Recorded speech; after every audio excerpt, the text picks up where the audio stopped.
It's Burgess. It's Fairy Tale Week, and today I'm going to be reading for you Goldilocks and the Three Bears.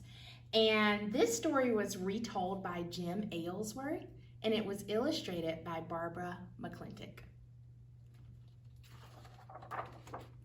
Goldilocks and the Three Bears. Once upon a time, there lived a little girl named Goldilocks, who was very, very good, except that sometimes she forgot to do things that her mother told her to do. Yes, she did. Fortunately, most of the things she forgot to do were small things, like forgetting to tie her shoe or forgetting to wipe her mouth after eating bread and jam, and so it didn't matter too much. But once in a while, Goldilocks would forget not to do things that her mother told her not to do. And that kind of forgetting would lead to much more serious trouble.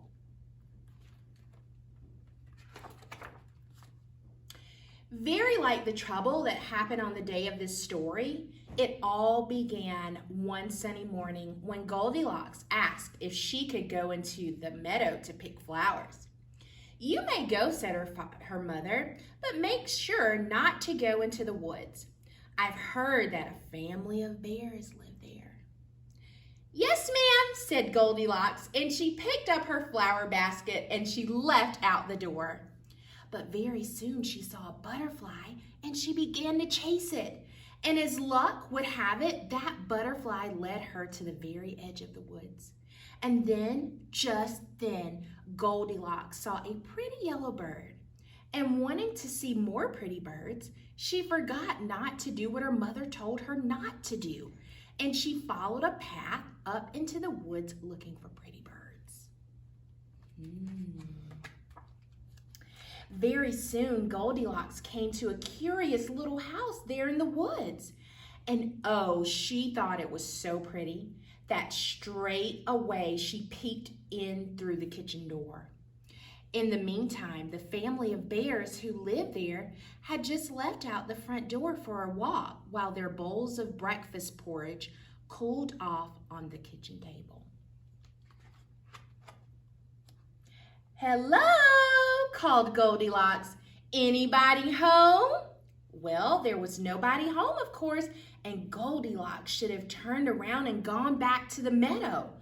But oh, it was ever so pretty and curious inside there that even though her mother had told her not to go into people's houses without being invited, she forgot not to, and she went in anyway.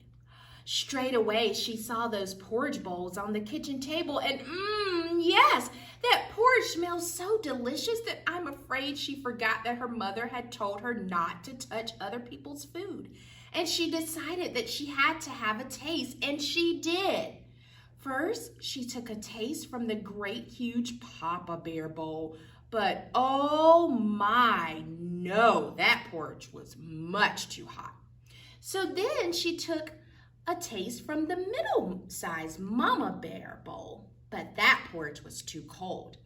And so then she took a taste from the wee small Baby Bear bowl, and she found it neither too hot nor too cold, but just right, and so delicious that without really meaning to, she ate it all up.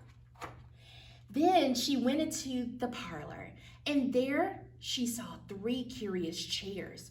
Goldilocks thought that they were the most curious chairs that she had ever seen. In fact, they seemed so curious to her that even though her mother had told her not to use people's things without permission, she forgot not to.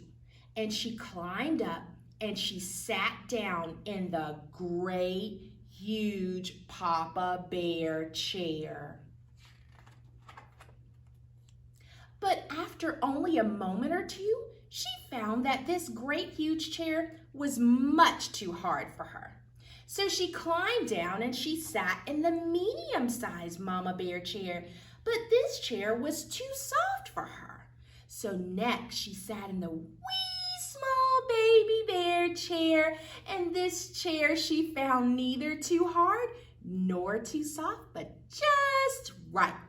But when she leaned back to make herself more comfortable, it broke and dropped her onto the floor with a crash. Oh no.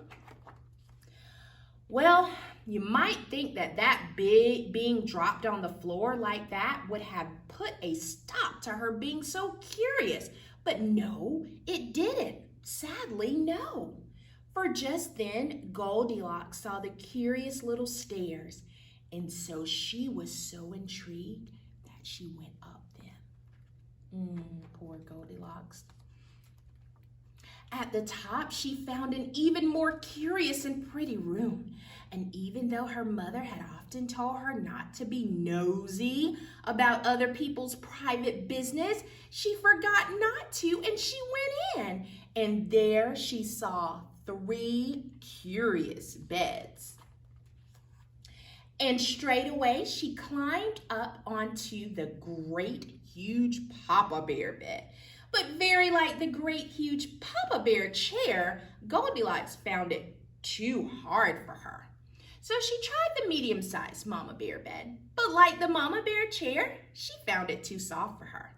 And so last, she tried the wee small Baby Bear bed, and yes, she found it neither too hard nor too soft, but just right.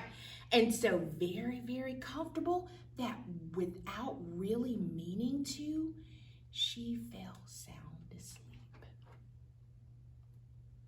Then, just then, the Bear family returned from their walk. Uh-oh. The great huge Papa Bear went over to the kitchen table, and in his great huge voice he said, "Someone's been eating my porridge." Then the Mama Bear looked at her bowl. In her medium-sized voice, she said, "Someone's been eating my porridge." And then the Baby Bear looked at his bowl, and in his wee small voice he said, "Someone's been eating my porridge and they ate it all up." Then they went into the parlor. "Somebody's been sitting in my chair," said the Papa Bear in his great huge voice. "And someone's been sitting in my chair," said the Mama Bear in her medium-sized voice. "And someone's been sitting in my chair," cried the baby in his wee small voice, "and they broke it all up." Cautiously, the bears went up the stairs. Uh-oh, I wonder if Goldilocks is still asleep. Let's see. The Papa Bear looked at his bed, and in his great huge voice he said, "Someone's been sleeping in my bed." "And someone's been sleeping in my bed," said the Mama Bear in her medium-sized voice. "And someone's been sleeping in my bed," cried the Baby Bear, "and here she is."